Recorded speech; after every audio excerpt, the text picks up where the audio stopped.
The views and opinions expressed in the following program are those of the hosts and guests, and not necessarily those of the staff and management of WWDB TV.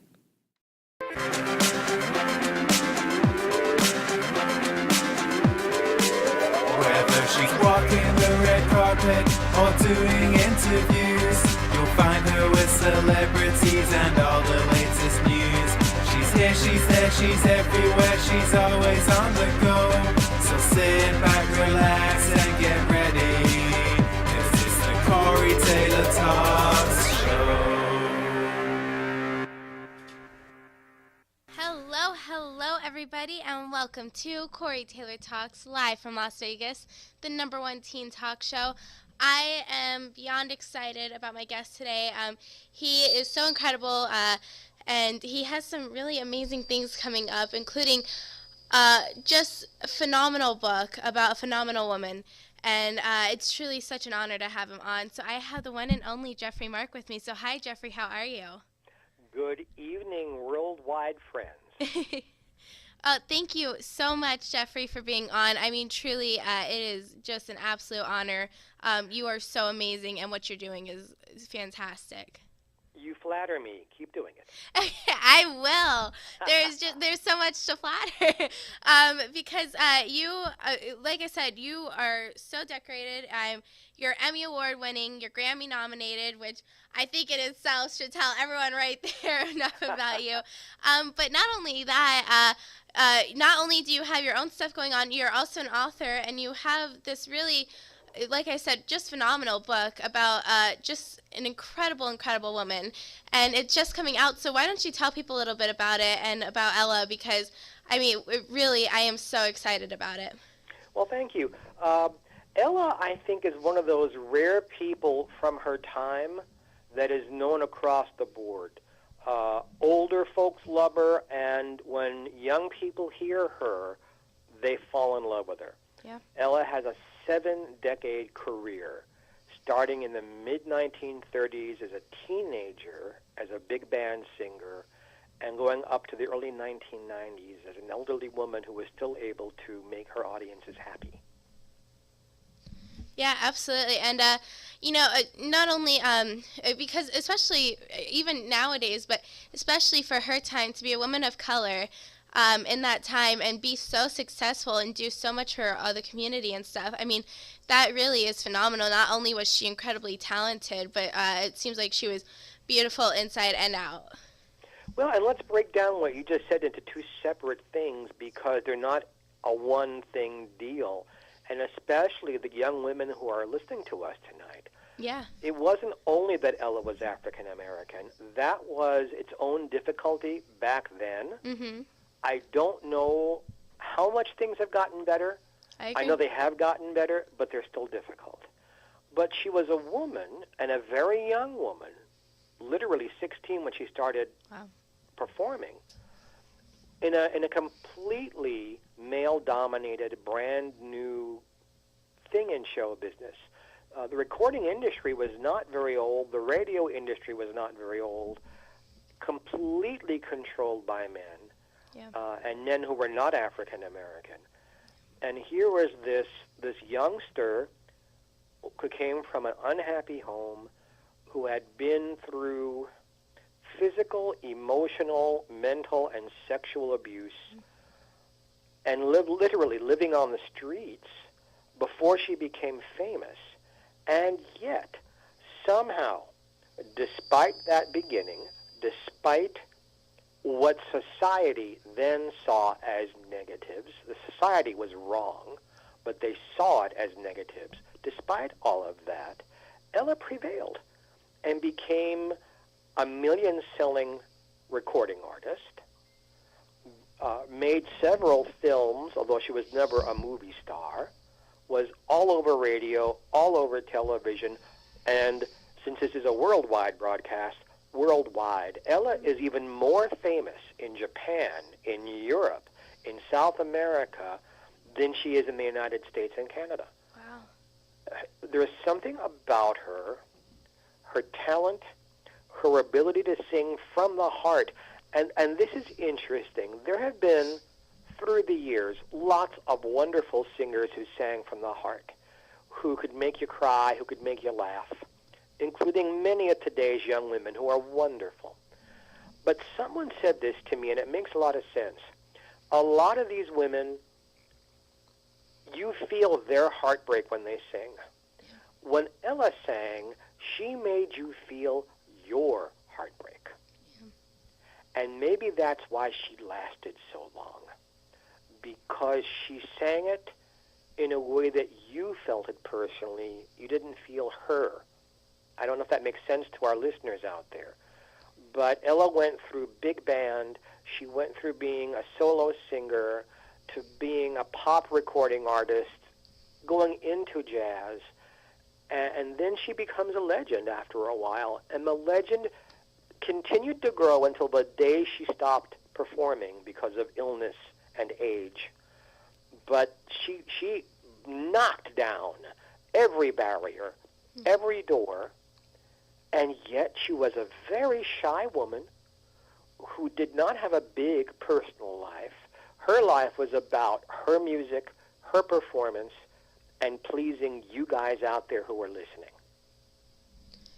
No, definitely. And, I did want to bring that up because you could tell she, exactly like you said, she was really passionate about it, and you could feel it. And I completely agree. She makes you feel your own heartache and stuff, not just hers. And that's a very rare thing. And she was incredibly gifted, and the way she shared it with the world. And like you said, being a person of color, let alone a woman of color, like you said, it's very difficult now. We're even today, literally, we are seeing so many struggles from the communities, and so for her time especially, she helped so much, and she broke so many barriers and opened so many doors, and really showed that everyone's just human beings and they deserve to be respected, because she was so phenomenal. And I really think, and even though, like we said, there's still struggles, I really think she helped a lot and made the world move a little more forward, which is really very impressive.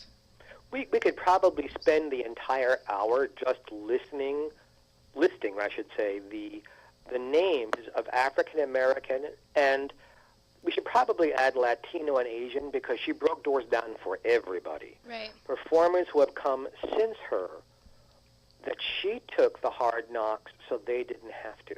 Exactly. And she also, for those of you who don't know a whole lot of history out there, was a quiet but staunch supporter and contributor to Dr. Martin Luther King. She was there when she could be for marches. She was always there financially. When Dr. King died, she wrote a special song called It's Up to You and Me to carry on his work, because Ella was also a songwriter of note, a lyricist, I should say. And she personally funded, because I'm going to assume, Corey, because you're a young woman, that you have young listeners out there. She personally funded a center in Watts in Los Angeles for children. When I say personally, I mean nobody else's money was involved. She did this. And since her death, there is the Ella Fitzgerald Charitable Foundation, which helps the working poor, which was very, very dear to Ella's heart, because that's the kind of background from which she came. Yeah. And she made sure that the incredible amount of money she earned during her lifetime would take her charity beyond her own lifetime.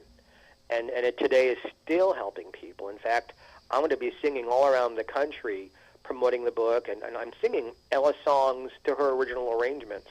And everywhere we're going, we're doing benefits for the foundation. So her legacy for African Americans, for young people, for children, is still going on. And then there's all the music we get to listen to. Yeah.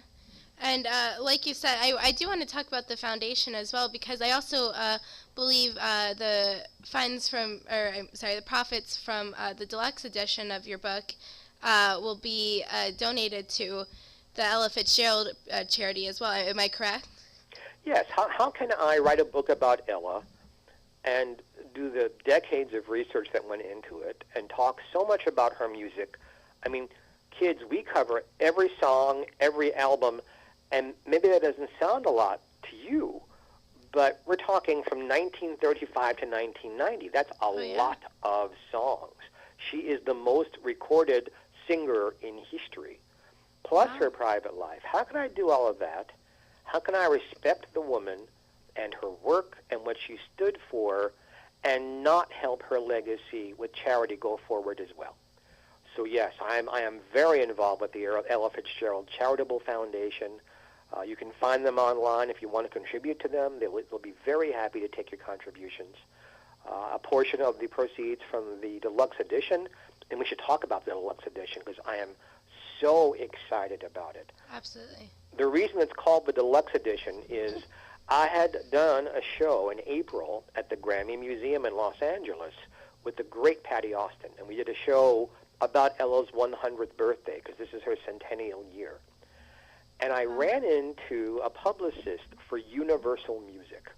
Now, the name may not mean much to you listening out there, but all you need to know is that somehow, through some magic in the world, all of Ella's major recording labels, and there's 4 of them, are now all owned or distributed by this one company. So I said, gee, wouldn't it be great if we could put some of the music in the book and let people hear what I'm talking about? And it took some negotiation. This wasn't necessarily an easy road, but it turned out well. It's a happy ending. And we have one disc that's all studio work and one disc that's all live cuts. And this is the best, well, what I think is her best. And when I say her best, we could have put 20 CDs in and not covered her best. So this is the best we could fit onto one CD. One is a CD of studio work. One is a CD of live performances with big bands, small groups, just one instrument, and they are sequenced, I believe, just exactly the way Ella would have chosen them to be. So for those of you who buy the deluxe edition, you not only get a 450-page book that has over 250 photos in it, but you also get the music too. And you'd be amazed. The book is not quite out yet. It comes out March 1st, and we're having to catch up with the orders to make the CDs. So I'm very pleased that the people out there who love her music are buying it. Yeah, and I wanted to bring that up too because unfortunately when a lot of people write biographies or anything, it's either against the artist or against the family's wishes or any stuff, but her family really was for this in her estate, and they were really supportive of this, and I think that just shows how much you really did honor her and have the respect for her. And not a lot of people and authors can say that when they write biographies, so that really does just show how fantastic this book is. Well, thank you, Corey. I appreciate that. You know, it depends on the author. If someone is writing a book, let's say someone's writing a book about Corey Taylor, and I'm sure someday somebody will. Maybe you will. But let's say it's not you. It's somebody else writing a book about Corey Taylor. They have one of two choices. They've either observed your career once you become an old lady like 100 years from now, and they go, well, this is what Corey said, and this is what Corey did, and I think she's fill in the blank. And they walk in with a preconceived notion. Yeah. That's one kind of biography. So everything they write to prove their theory is correct. Or you walk in saying, Corey Taylor is a real talent. Let me do some research and find out what she was about and draw my conclusions from the research. That's what I did. And in my writing, is it true? Am I being respectful and loving? Does it need to be said? And I made sure that everything in the book is true, to the best of my knowledge, meaning I had 2 or 3 sources agree that this was the truth. It is respectful and loving. I tell Ella's story, warts and all, but I don't make drama out of it. I don't exaggerate it. I didn't write this so that the National Enquirer would put me on the front page. Right. although the National Examiner chose the book as their book of the month this month from all the books being published. So like you said, I hope I did something right. And I don't exploit Ella. This is the truth. This is how it was. She's important because of her music, but let me tell you what was going on when she wasn't singing. And because I'm being truthful and honest and loving and respectful, but completely transparent, you're seeing all of it.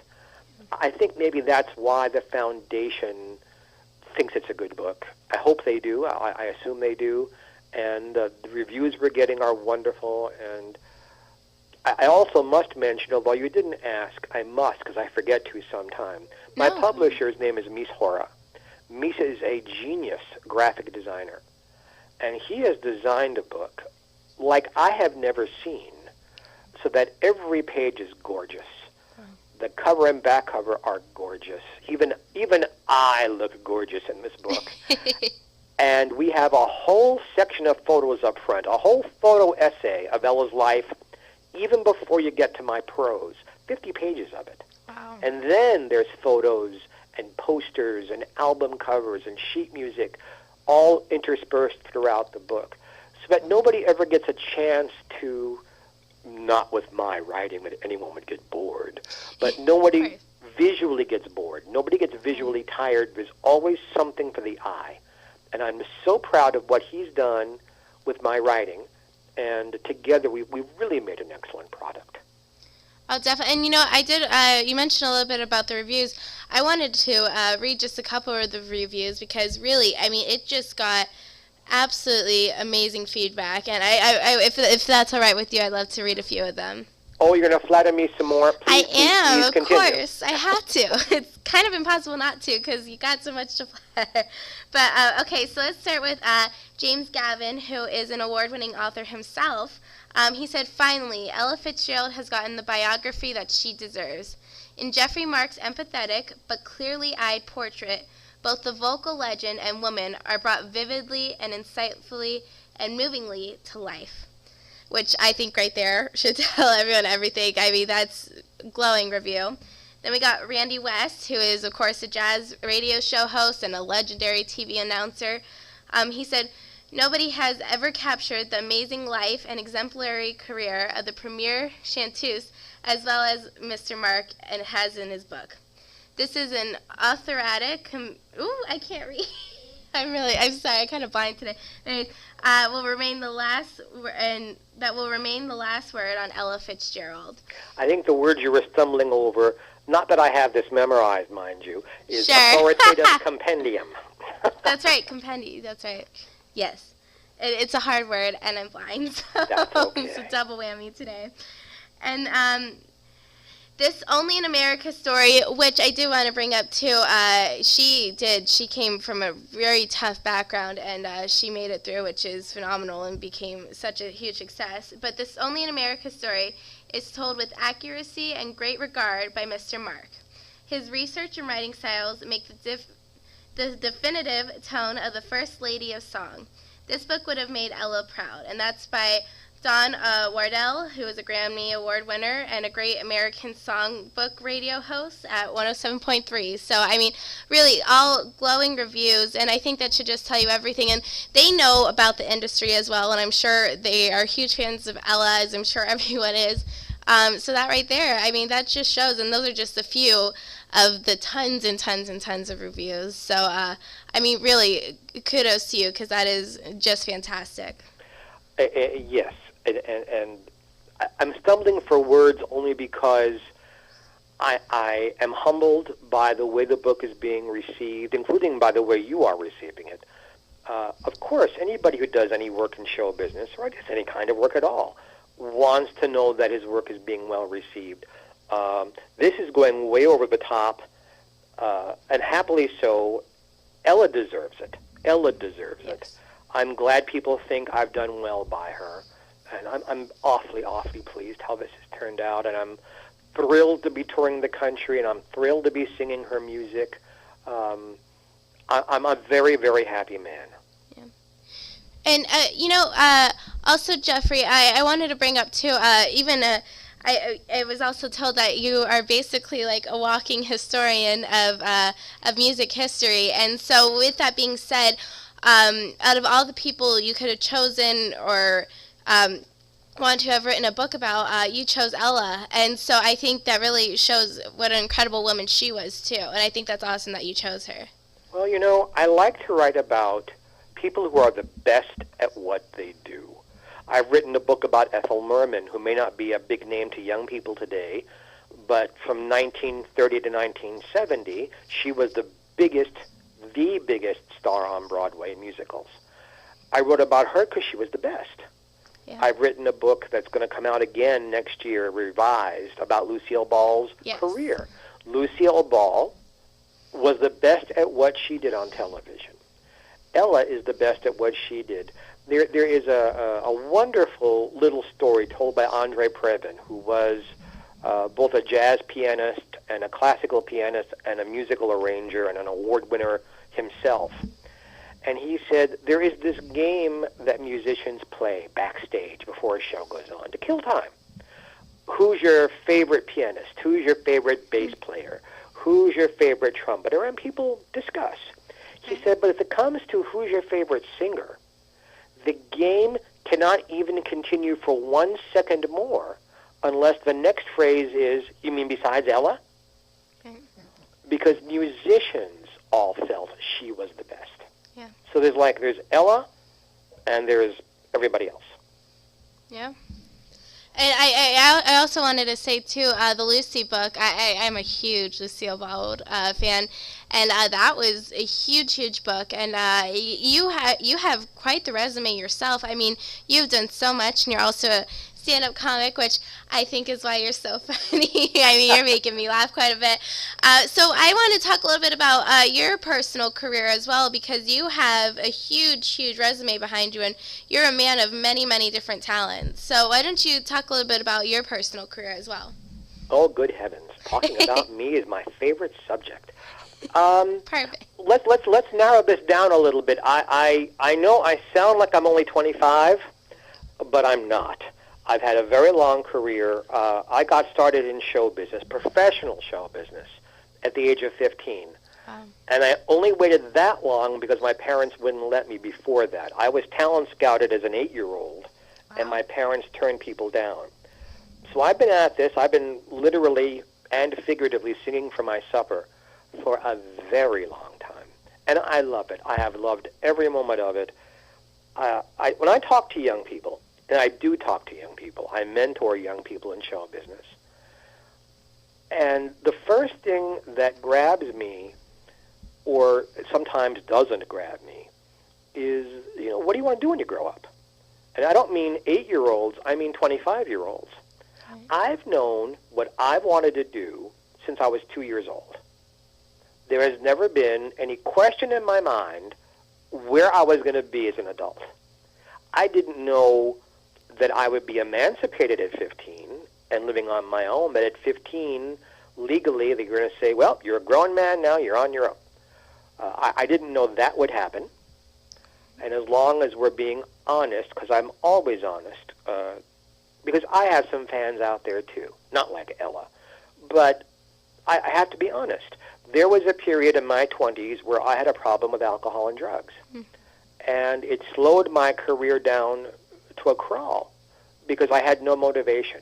I am a very ambitious man. And I've always felt that as long as I do the hard work, something good is going to come out of it. But when I really got heavily, obviously I'm saying I'm an alcoholic and a drug addict. You stop doing the footwork, your career goes away.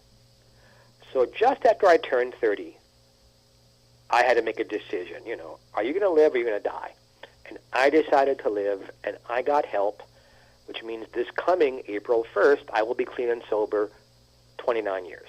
Wow, that's amazing. Congratulations. Thank you. So I really had two careers, the career before the drinking and drugs and the career after. I did 2 off-Broadway shows. I worked at the Playboy Club. I made my first film. I did dinner theater, and I toured with summer stock all before I was 17. Wow. Wow. I've been very lucky. I've worked very, very hard. Yeah. And I've been blessed, which is why I'm a contented man. I am not the huge superstar other people are, but I have made a living and a life in show business. And I just love show business. I love it.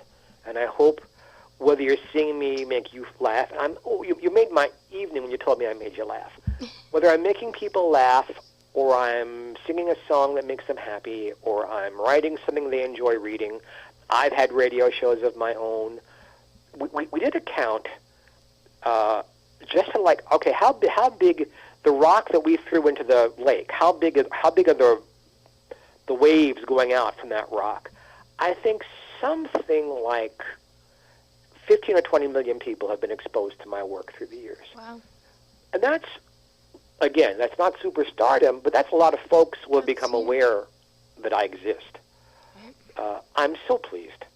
And, you're free to ask me questions about any area, because like you said, I am a jazz singer. I've been a Broadway person. I am a writer. I'm a singer. I'm a comedian. I'm a producer. I'm a lecturer. Each area is something different. Each area has stories. So why don't you tell me what your interests are, Corey, and then we can talk about those. Oh, oh goodness. I have a lot of interest. I'm kind of into acting myself personally, and obviously the show. But yeah, I mean, that's kind of always been, I love show business, and I've always been very, very passionate about myself, so I can really relate to you, because it's a lot of work, and it's very difficult. But it's all worth it, and I really do love it. Well, you're very young to have your own talk show. So that says something about you right away, that you're an ambitious young woman, and you must know what you want, or we wouldn't be talking. Yeah. My publicist wouldn't have been aware that you exist, other than you must be good at what you do. Well, I've been very blessed, and it's a lot of work, but I've been very blessed, and my true goal is to help people. And however it could possibly come, and I would like to do that through show business, and that's what I've been trying to do, and I've been very blessed and lucky with it. Good. You keep it up. For those of you out there listening, there are the myths and the stories about show business. The reality of show business is really and truly a lot of hard work. There is some glamour. We do get to go to award shows. We do get to put on tuxedos and gowns and wear jewelry and put on makeup. And I get to go on Corey Taylor Talks and have a good time. But there's one or two extra things that people don't really get to talk about. One is that we get to meet some of the most talented, intelligent, and interesting people in the world. Because of what we do, we get to hear about things that the average person never even gets to hear about.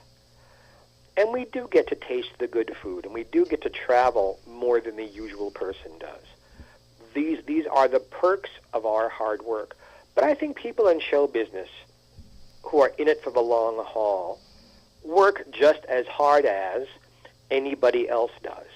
There is a myth, I think. I've had people not in the business, and I have friends who are not in show business. We call them civilians, people who are not in the business. And, well, you only worked 3 hours today. Well, no, I was only on the air 3 hours today. Right. I worked 14 hours today. They don't see that. Oh, you're only on, you're doing a half-hour sitcom. You're only on for 6 minutes of the sitcom. How much work was that? Well, that was about 70 hours of my week to get that 6 minutes out. Yeah. They don't realize how hard this is. Even talking with Corey Taylor today, I had to prepare myself. I had to make sure that I had energy, that my voice sounds good on the radio, that my mind is clear so that no matter what Corey asks me, I have an answer. And that I come across. See, I just did it. I plumb across. I come across clearly. I don't trip over my tongue. This is work. Yeah. It's fun. I'm having fun with Corey Kids. Don't get me wrong. But it is work, and it's work for Corey, too. The only person this is not supposed to be work for is you guys out there listening to us. For you, it's supposed to be just lots of fun and entertainment. That's our goal, to make you laugh, to entertain you, to maybe teach us something you didn't know, or share some information you find interesting. That's what our work is. And we love doing it, which is why we love when you love doing it. But we are working. Yeah. Definitely. And, you know, I have to ask, you have, like you just said, an amazing, amazing career. And I'm sure you have a bazillion incredible stories. But out of every one of your stories, do you have one that really sticks out to you, or one really interesting or unique story? Well, I'm going to give you the one that comes off the top of my head. Okay, perfect. Because there are hundreds. Although we have plenty of time, I could talk. You may have all noticed, folks out there in internet radio land, that I could probably just talk nonstop for a few hours if I felt like it. Maybe that's the ego of a performer. I hope it's my talent. I hope I'm saying interesting things. Oh, you are. But sure. I will, thank you, dear, and so are you. I will tell one story because it's a first story. When you work in show business, or at least used to, you had to belong to one union or another. If you're working on stage, you had to belong to Actors Equity. And Actors Equity is like the Screen Actors Guild, but for the stage. And there were rules about how you could get into the union, and it's the old conundrum. You have to get a job to be in the union, but you have to be in the union to get a job. And I literally went to an audition, and the last hour of the day, according to union rules, they have to interview people not in the union, but who might be right for a part. And I went to one of those and shook a hand, and I had maybe 15 seconds with the person who was doing casting. And that was it. And I went home and got a call. Hey, Jeff, somebody in our cast got ill. If we message you a script, can you memorize it overnight? And I was in New York City. Be at this address, which was about 2 hours away from where I lived, at 6 o'clock in the morning, and be ready to perform tomorrow afternoon with no rehearsal. And being 17 at the time, I said, you bet. And I stayed up all night long with percolated coffee on the stovetop, just guzzling coffee and memorizing lines. And the very first place we went to was a theater in the round. That means the stage is in the center of the building, and the audience is completely around you. And there were aisles going up for people to get in and out. And I had scripts stashed in every aisle that I could look at to make sure I didn't flub anything. Because I was playing two different parts. I was playing a comedy character and the lead. And we got through it, and I, mopped the sweat off my brow and said, yes, I made it through. And we get in the car to go to the next theater, and the producer hands me additional lines. And I said, what's this for? Oh, this is the archery scene. We couldn't do it in the round because we hurt somebody. You're a trained actor. Of course, you know how to use a bow and arrow. The only thing I knew about a bow and arrow was the Green Arrow comic book. I had never held a bow and arrow in my hands. So we get to the next place, and I go outside, and I try to use it, and I just can't make that darn thing do anything. And I said, you know what? The stage is magic. I will go out there, and magically, the arrow will go from my bow to where it's supposed to go. We go through the whole show, and of course, we haven't rehearsed this either. And we get to the part in the play where I'm doing this, and it's a children's theater show. So it's an afternoon show for kids. And it's packed. There's like 800 children there with their parents. And I say my lines, and I close my eyes, and I let it go, and the bow stayed in my hand. I'm sorry, the arrow stayed in my hand. The bow went flying off into the wings. So I'm standing there with this dumb arrow in my hand. The kids are screaming at the slapstick of it. The parents immediately see what happened to me. They're hysterical because they know that I'm caught on stage. Not one thing can happen unless that arrow leaves my hand and hits the target. That's the whole point of the play. We're doing Robin Hood. So one of the actors retrieves the arrow from backstage, and ho, ho, ho, kind stranger, that was a funny jest. now do it right. And under his breath, he tells me how to do it. And I let go, and the arrow hit the target they were holding off stage. Wow. The curtain comes down, but like the kids and the parents, I stopped the show dead. Screaming, yelling, applauding, standing ovation. Wow. So I'm assuming that I might get, a pat on the back for this. The producer comes backstage, screaming and hollering, yelling words I will not use on the air. I don't care whether it's internet or not. Calling me all sorts of names. Wow. Calling my parentage and my sexuality, all kinds of words we don't use, she was using against me. Wow. Until she came right up to my face and she said in a whisper, "Can you do that again?" And I could, so every show I made the bow fly off stage and held the arrow. And we stopped the show every time. That's my start in not professional show business, but being a union member show person. And how can you not think of that if you're asking me for a funny story? No, that's a fantastic story. Actually, that's incredible, and that shows right there. I mean, you're very you must be very, very talented to stay on your feet and stuff, because improv is a very difficult skill, and especially when you're not expecting something quite like that to happen, but to still roll with it and then kill the whole performance. I mean, that just shows how talented you are, truly. Well, thank you. Oh, and I had people who helped. Talent alone doesn't necessarily guarantee success. Of course. And I think you'll hear a lot of people in show business who have been successful will say this. There are hundreds, if not thousands, of very talented people out there who will never make it in show business. Either they're in the wrong place, they don't have the gumption, they don't have the ambition, there is something emotionally holding them back.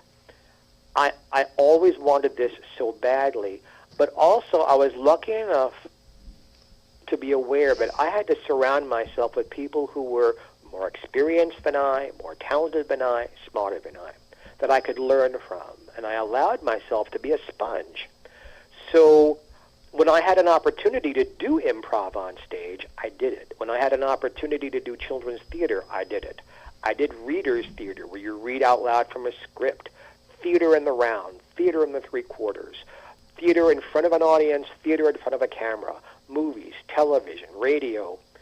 And after a while, one develops a confidence, not an arrogance, but a confidence that, you know what, no matter what happens, I have enough experience that I can always land on my feet. Yeah. And let's bring this back to Ella, because Ella was a genius at musical improvisation. That's part of what made her a legend. Yeah. And the reason she could do that was 2 shows a night, 6 days a week, 42 weeks a year, year in, year out. You're bound to make a mistake. You're bound to try something new. You're bound to hear a musician do something. You go, ooh, I could do what that trumpeter does with my song. Let me try that. And you develop a confidence that, you know what, even if I make a mistake, I'll use it to my positive betterment. Yeah. And Ella won a Grammy for that. Have you ever heard that story? No, I haven't. Ella, by 1960, was well on her way to becoming a legend. And I know kids out there, this is a long time ago. Ella was probably about 43 years old when we're talking about this. Still a young woman. Yeah. And she'd already won Grammy Awards. So this is not her first time to the rodeo. But she was appearing in Berlin in front of 10,000 people. And I had to give you a teeny-weeny backstory. I'll make it as brief as possible because I want to do as much as we can with this. There had been a musical in Berlin during Hitler's regime of Nazi Germany about a slasher, a man who took knives and slashed people. And there was this lugubrious, funereal, very slow, very sad, monotonal song about him. And unfortunately, the composers of this show were Jewish and had to flee Nazi Germany to America. When they came to America, they opened the same show on Broadway with English lyrics, and that show became a hit, and the song was performed exactly the same way. Many years later, there was a rock and roll pop singer named Bobby Darin, and whether this was his idea or his producer's idea, they took the song, sped sped it up very quickly and made it a sort of finger-snapping, hip, slick, hipsters kind of song. And it got to number one on the box office. Wow. Then a man named Louis Armstrong, who was the king of jazz, he heard it, recorded it, sang it his own way, and used his jazz trumpet, and he was number one in the box office with the same song in the same year. So now we're back in 1960. It's a few months later, and Ella's manager, Norman Granz, comes backstage and says, Ella, I want you to go out and sing Mac the Knife. And Ella, who always followed Norman's advice, said, no, I don't want to sing Mac the Knife. I don't like the song. I don't know what it means. I don't know all the words. I haven't rehearsed. Why are you doing this? And her pianist, Paul Smith, is sitting there listening to this. He says, Ella, here's what we'll do.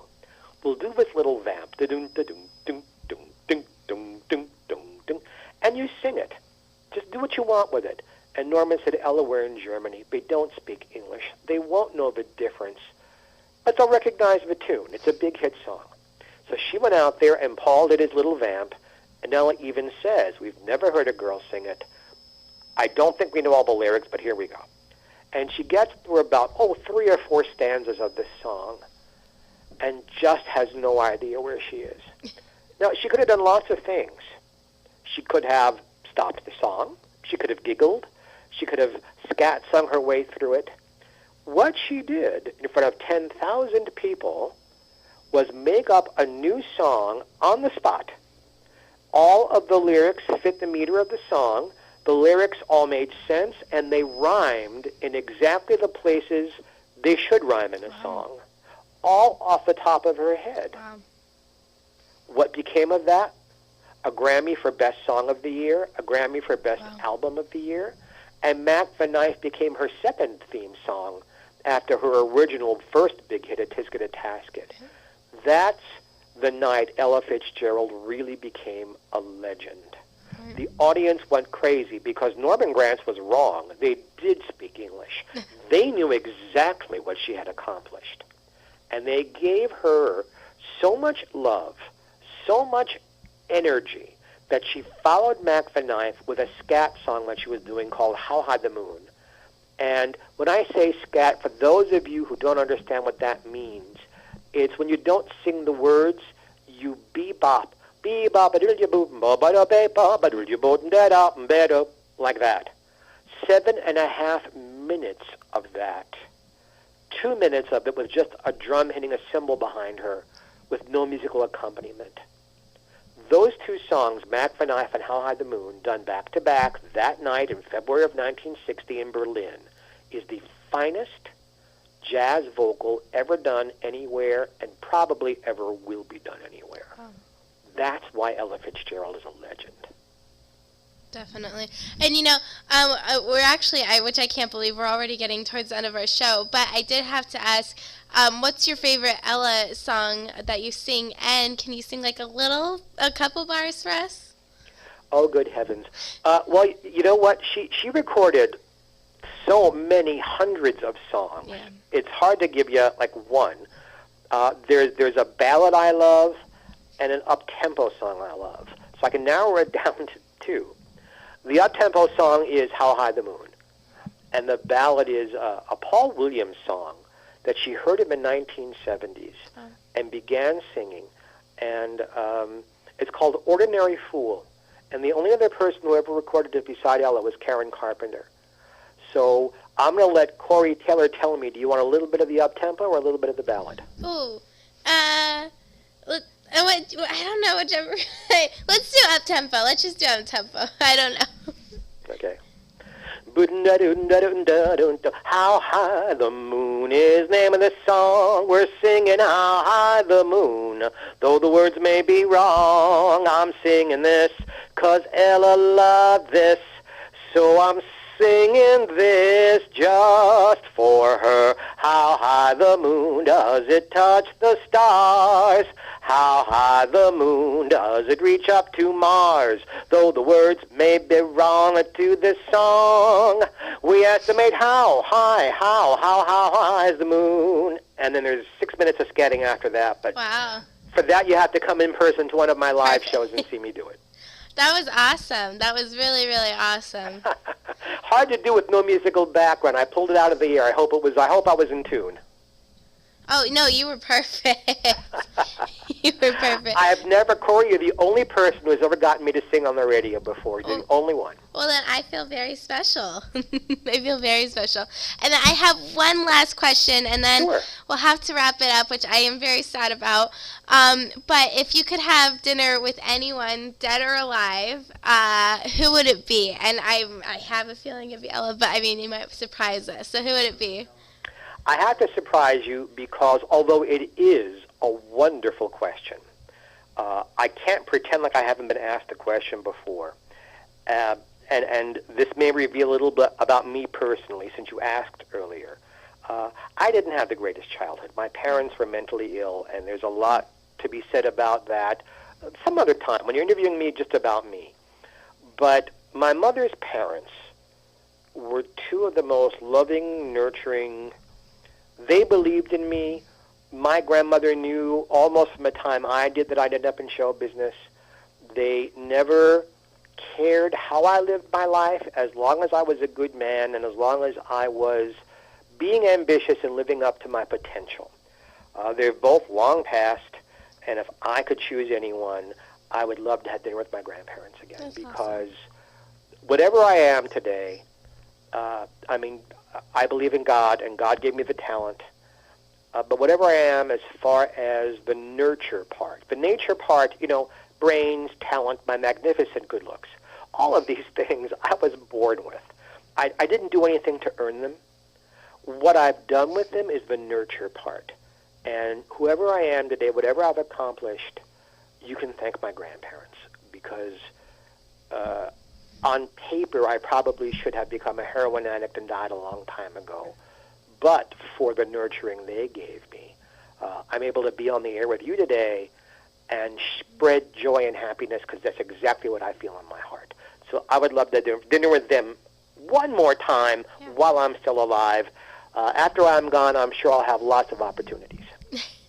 No, that is really awesome. I love that answer. I think that's the sweetest answer. So I love that one. But we're done with the show, which is crazy. So why don't you go over everything? Where can people follow you personally and everything you have coming up? Where can people get the book, the deluxe version? I mean, just go over everything because I really want everyone to go and check everything out. Well, I couldn't have asked you to do that better if I were paying you. Thank you so much. My name is Geoffrey Mark, GeoffreyMark. Please friend me on Facebook, and you'll be able to find out all the places I am appearing, and you can buy the book through Facebook. If you don't want to go on Facebook, you can go to Amazon.com, and the book, both versions of the book, including very soon a Kindle version, electronic version of the book will be available. You can go to the website of my publisher, which is ultimatesymbol.com, and you can buy the book there. I'm going to be doing book signings and singing shows in Palm Springs, Los Angeles, New York City, Tarrytown, Baltimore, Washington, and other cities yet to be named. And I will always be promoting these things on Facebook and on Twitter so you can find out where I'm going to be. Almost all of my shows are for the Ella Fitzgerald Charitable Foundation, and you can find them online and donate to them, and they'll also let you know where I'll be appearing. Go buy the book. If you like to read, if you're interested in show business history, the history of Ella, the history of jazz, because she is the history of jazz. Absolutely. There's almost nobody who's famous from her era that is not discussed in the book. Frank Sinatra, her friendship with Marilyn Monroe, we haven't even gotten into that yet. Mm-hmm. We're talking about legends because she's a legend. If you like legends, go get this book, and I look forward to autographing all of your books for you personally. Well, that is awesome, Geoffrey. Thank you so much for being on. It's truly an honor. I'd love to have you on again sometime because it was really amazing. I'll make a deal with you, Corey. I'm starting my tour at the end of April. Have me on again then, and we can talk about all the specific dates of where I'll be, and I'll sing for you again. Perfect. I'll do a ballad next time. I cannot wait. It'll be awesome. Well, thank you so much, Geoffrey. I really, really appreciate. Thank you for calling in and taking your time. So I really, really appreciate it, and everything you're doing is phenomenal. So keep on doing it. You too, Corey. I think Corey Taylor is phenomenal. And all you fans out there in the worldwide fandom, you keep listening to Corey and you buy my book. Thank you. Absolutely. Yes, that's exactly what I was just going to say. Everyone, please go support him and the book and the foundation. I mean, everything. Because, I mean, as you can tell clearly, it is just fantastic and it is well worth it. So please go support everything. And thank you guys so much for watching. And remember, never give up, always believe, and you'll achieve. Thank you and God bless.